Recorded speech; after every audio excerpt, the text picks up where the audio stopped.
கொஞ்ச நாள் முன்னாடி இந்த ஐபிஎல் கமெண்ட்ரிக்காக நான் பாம்பே தான் போய் கமெண்ட்ரி பண்ணோம். அப்போ வந்து அதில் வந்து அங்கே அந்த பாம்பேயில் கமெண்ட்ரி பண்ணுறதுக்கு வண்டி அனுப்புவாங்க. டெய்லி நம்ம பிக் பண்ணுறதுக்கு வண்டி அனுப்புவாங்க. அந்த மாதிரி எனக்கு ஒரு தமிழ் கார் ஓட்டுற ஒரு அண்ணா தான் வந்தார்.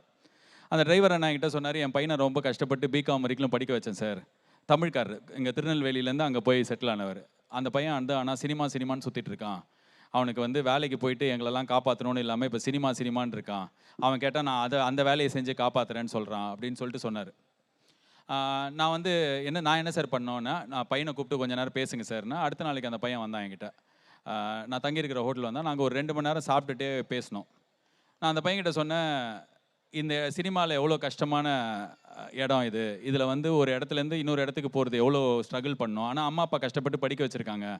நீ என்ன பண்ணுறேன்னா வேலைக்கு போய் இப்படிலாம் பேசி ஒரு 2 மணி நேரம் அவனும் எல்லாத்தையும் மண்டே ஆட்டி கேட்டுக்கிட்டான். அடுத்து ஒரு 4-5 மாதம் கழித்து திருப்பி நான் பாம்பே போகும்போது அதே டிரைவர் நான் வந்தார்.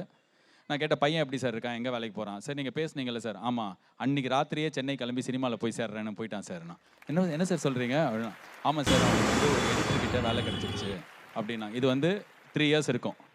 கொஞ்ச நாள் முன்னாடி ஒரு க்யூரியாசிட்டியில் நான் அவங்களுக்கு கால் பண்ணி கேட்டேன், சார் பையன் என்ன சார் பண்ணுறான்? பையன் தனியாக இப்போ ஒரு படம் எடிட் பண்ணுறான் சார், சினிமாவில் எடிட்டர் ஆகிட்டான் அப்படி சொன்னாங்க. எனக்கு ரொம்ப பலார்னு அரைஞ்ச மாதிரி இருந்தது. அப்போ என்னென்னா, நம்ம யார் வந்து இன்னொருத்தரோட கனவு நடக்காதுன்னு சொல்கிறதுக்கு?